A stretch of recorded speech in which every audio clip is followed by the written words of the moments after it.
हिंदुओं ने अपने घरों के बाहर बिकाऊ मकान की पोस्टर लगा ली है। दरअसल पटाखा फोड़ने के बाद उनके ऊपर हमला होता है, जिसके बाद ये पोस्टर लगाए जाते हैं। बड़ी खबर आपको बता रहे हैं, डर के मारे ये कदम उठाया गया है।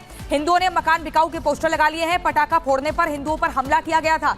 आखिर क्यों हिंदुओं पर हमला किया गया, ये भी एक बड़ा सवाल है। ऐसा क्या गुनाह उन्होंने कर दिया जिसके बाद ये डर गए हैं, हिंदू परेशान हो गए हैं और अपने घर के बाहर बिकाऊ मकान के पोस्टर लगाने के लिए मजबूर हो गए हैं। अब वो रहना नहीं चाहते इस इलाके में, इस घर में नहीं रहना चाहते। आप पोस्टर देखिए तस्वीरों में, लिखा हुआ है ये मकान बिकाऊ है, यानी कि कोई भी खरीदार आए इस मकान को खरीद ले। और ये लोग यहाँ नहीं रहना चाहते हैं क्योंकि इनको डराया गया है। दो तस्वीरें आप देखिए, पटाखा फोड़ने पर इन पर हमला होता है, दहशत फैलाई जाती है, किस कदर इन्हें डराया जाता है। और डर के बाद ये लोग आप देखिए, हिंदुओं ने पोस्टर लगा लिए। इसी पर हमारे संवाददाता लोमस ग्राउंड जीरो पर पहुंचते हैं और उनकी रिपोर्ट आपको दिखाते हैं। अभी हम फरीदाबाद के सुभाष कॉलोनी में मौजूद हैं और आप मेरे पीछे देख सकते हैं, एक मकान है और एक दुकान। इस दुकान में ये मकान बिकाऊ का एक बोर्ड लगाया गया है। ये पोस्टर आप देख सकते हैं, ये पोस्टर में लिखा है ये मकान बिकाऊ है। ये मकान बिकाऊ क्यों है, इसकी वजह आप जान लीजिए। एक बच्चे ने एक फटाका जलाया होता है और फटाका जैसे ही वो जलता है, कुछ लोग आते हैं उसके घर में तोड़फोड़ करते हैं और ये तोड़फोड़ के निशान आप यहाँ पे दरवाजे में देख सकते हैं। दरवाजे को पूरी तरीके से तोड़ा गया है। एक बच्चे को जान से मारने की कोशिश उनके द्वारा किया जाता है। अभी तक चोट के निशान इस बच्चे के हाथ में है, गले में है, आप यहाँ पे देख सकते हैं। और ये निशानों से आप अंदाजा लगा सकते हैं कि जो लोग वो यहाँ पर पहुँचते हैं वो कितने खूंखार, और वो केवल इस वजह से पहुँचते हैं कि एक बच्चा केवल एक फटाका जलाता है। उस बच्चे को मना ना करके बल्कि वो उसके घर पे धमकते हैं और यहाँ पे आकर तोड़फोड़ करते हैं, लोगों को डराते हैं। और हम उसी परिवार, पीड़ित परिवार से जानने की कोशिश करेंगे ये पूरा मामला क्या है, किस दिन का है। अगर बहन पूरे मामले की बात करें तो ये मामला पूरे किस दिन का है? ये 27 तारीख का 9-9:30 बजे की बात है। तो हम 4 जने यहाँ पर बैठे पड़े, हिंदू भी थे, मुसलमान भी पास बैठे पड़े। इसका नाम इदरीस था। तो हम बतला रहे कि हमसे कह रहे हमने एक प्लॉट यहाँ बेच दिया, डर के मारी वाला है सामने। तो बोले प्लॉट के बेच दिया, तुम कमरा बना लेती। मैंने कहा ऐसी है, जब रहने नहीं ना दे रहे तो बेच ही रही हूँ, ऐसे ही बेच रही हूँ। तो कह कोई बात नहीं है, तुम रहो, कोई बात नहीं, ऐसे बतला रहे। तो इतने पे हमारा लड़का आया और उसने क्या काम करा, एक मतलब बच्चा लो किसी वो लेके डोला, उन्हें पर्सन और सब बनवाई, तो वो चला के देख रहे, इनने 2 पटाखे चला दिए। कोई बात ना, चला दिए तो हम फिर भी बतलाते रहे, हमने लाला रखा ये रखे जाके। तो झट इतने पे मतलब अपने घर से हजारों गाली दे रहा गेट में से। कौन दे रहा? राशिद और आशिक बहुत गाली दे रहे, बहुत ही। तो ये हमारे लाली पापा भी ना, बच्चा मैं बैठी थी अकेली और उनकी 4 जने और थी बस बैठे। शाम का समय था कि सुबह? 9:30 बजे रात की बात, 27 तारीख की बात है। तो कोई बात नहीं है, वो गाली देता रहा तो हम इग्नोर मार दिए। हमने कोई बात नहीं है, देने दो, किसको दे रहा पता नहीं, और तू तेरे मार देंगे, तेरे बच्चे को मार देंगे। तो मैं बोली भैया क्या आएगा, पटाखा चल गया, कोई परेशानी थी मुझे बता देते हैं, मैं तो नहीं चलाने देते। यही मैंने बोला, फिर भैया चला दी। तो जब नहीं निकला पटाखा चल गया, उसके बहुत देर बाद निकला। ये पता नहीं, इसकी माँ है ना, वो करवाती है सारा, मतलब यहाँ बहुत बढ़ाना चाहती है कि मेरी सब कुछ है। तो जो ये उस डर से यहाँ पे ये लिखा कि ये मकान बिकाऊ है, तो मैंने बेच दिया इसके डर से। एक और मैं बेच रही हूँ इसको। ये मतलब ये कह रहे हैं यहाँ से खाली कर दिया, मैं रहूंगा इसमें। वो कहाँ रहता है जो आया? ये बगल में ये घर है। ये आपके पड़ोसी हैं? जो पड़ोसी है बिल्कुल यहाँ। तो इनने इतना दबा रखा, मैं ही नहीं पूरा मोहल्ला बता रही हूँ मैं। एक बच्चा मुसलमान लोगों को भी इनने दबा रखा। ये नहीं है इनकी इतनी अनीति है, कुछ मुसलमान बेचारे इनसे दबे पड़े हैं। खुद अपने समुदाय के लोगों को भी दबा कर ऐसे ही पत्थर बजाते हैं, ऐसे ही मारते हैं। और दूसरी बात ये, ठीक कोई बात नहीं, मेरे घर वाले चले गए इसके पास कि बेटा कोई बात नहीं। जैसे ही इन्होंने कहीं ना ऐसा थप्पड़ दिया, मेरे घर वाले नीचे जमीन गिरे। 4 महीने से मेरे घर वाले बीमार। फिर उसके बाद क्या हुआ, ईंट फेंक के मारी इनके झट। हमने भी। कौन था आपके घर में? मेरे घर में मेरी बेटी, मेरे बच्चे दोनों, मेरा पति। आपके बच्चे के हाथ में भी चोट का निशान है, गले में भी है। क्या हुआ था वो?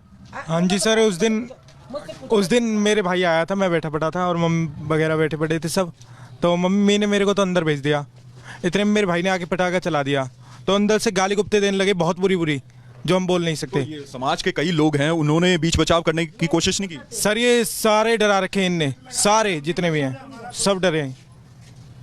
लेकिन पीठ पीछे तो बड़ी बातें करते हैं समाज के लोग। क्या पीठ पीछे सब बोलते हैं सर, सामने कोई नहीं बोलता, सामने कोई नहीं बोलता। उस समय, घटना के समय आप भी घर में थे? हाँ मैं थी, मैंने आवाज़ सुनी गाली की, तो मैं यहाँ से बाहर निकल के आई हूँ। जैसे उसने गेट खोला है, मेरे पास वीडियो भी है इस चीज़ की। गेट खोलती है उसने हाथापाई जैसे घर से निकल के आया, कुर्सी उठा के मम्मी को मारी है, पापा को मारी है, पापा जिससे गिर पड़े एकदम। फिर उसके बाद बहुत मतलब गाली गुत्ता करने लगा है। इसलिए हम अपने पापा से बोलने लगे चलो पापा अंदर चलते, इसको बकने दो। इतने में आता है, पापा को थप्पड़ मारता है, पापा गिर जाते हैं। और फिर हम लोग अंदर हो जाते, मैं मम्मी पापा को उठाती, पापा चलो। तो इसका छोटा वाला जो राशिद है, उसने वहाँ से ईंट उठाता, साफ दिख रहा है, वो ईंट उठाता, वो ईंट फेंक के मारता होता है जो एकदम मीटर में आके लगते हैं, और मैं इतने पापा को अंदर खींच के ले जाते हूँ, गेट बंद कर लेते हैं हम लोग, फिर ये इतनी पत्थरबाजी करते हैं और ऊपर से अंदर घुस के आते हैं, जैसे मेरे को खींचते हैं वो, और जमीन पर गिर के मेरे साथ जबरदस्ती करने की कोशिश करते हैं ये लोग बहुत। उस दिन हाँ उस दिन ये देखो, ये लगी हमारे, एफआईआर आपने करवाया? 3-4 बार मौका इनको दे दिया, खूब पिट लिए कुछ लिए, मरे ये नहीं मान रहे, इतनी पत्थरबाजी करी गई। 5 जन ने गेट ऐसे साध रखा, ये हाथ फूटे पड़े, देखो सारे हाथ फूटे पड़े। कौन सा घर है जिसने ये रे हाँ, जो लेडी खड़ी हैं? ना ये बैठी पड़ी है। सीसीटीवी कैमरा में सारी लेडीज आ रही हैं, एक 3 इसकी बहनें थी, 2 दामाद थे और 2 इसके लड़के थे, इन सब ने मिलकर पत्थरबाजी की हमारे घर पे।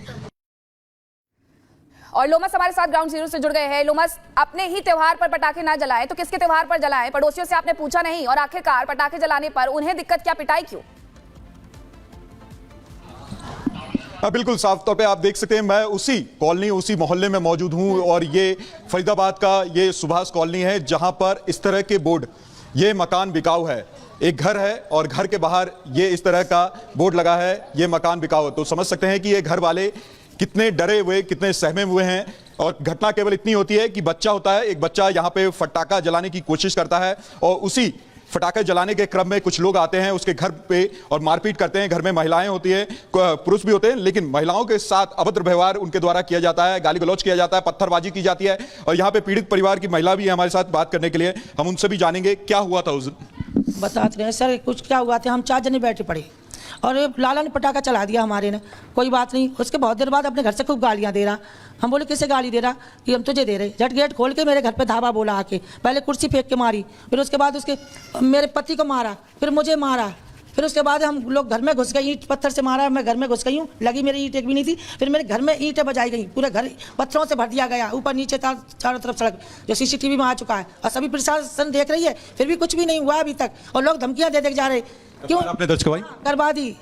तो कंप्लेंट मैंने क्यों करी? क्योंकि पकड़ कुछ भी नहीं करा, धमकी मिल रही है, हम लोग मारे जाएंगे, कुछ नहीं होगा बस। तो कुछ बावजूद भी ये लोग धमकी दे रहे हैं? अभी देखे गए कि मीडिया आ रही है, तुझे जान से मार देंगे, तेरे बच्चों को मार देंगे। मैं कुछ नहीं कहना चाहती ना, मीडिया मेरे यहाँ आओ, बस बात ही। देखिए यहाँ पे ये काफी डरे हुए हैं, काफी समय हुए हैं, और केवल वजह ये थी कि बच्चा एक फटाखा जलाता है और जलाने के बाद कुछ लोग आ जाते हैं, ये दूसरे समुदाय के लोग होते हैं, और यहाँ पर आकर के पत्थरबाजी उनके द्वारा किया जाता है, और एक परिवार काफी डर जाता है। और ये बता रहे थे कि इन्होंने एक घर इसी डर से बेचा था, इसी मोहल्ले में एक और घर था उनका, इसी डर से उन्होंने बेचा, और दूसरा भी घर ये जो लोग हैं वो दबाव डाल करके बिचवाना चाहते हैं। और यहाँ पर जो पीड़ित परिवार के कुछ लोग हैं, जो घटना हुई, घटना के बाद आप लोगों ने एफआईआर करवाई, एफआईआर के बाद भी क्या जो आरोपी हैं उनके तरफ से कोई धमकी दी जा रही?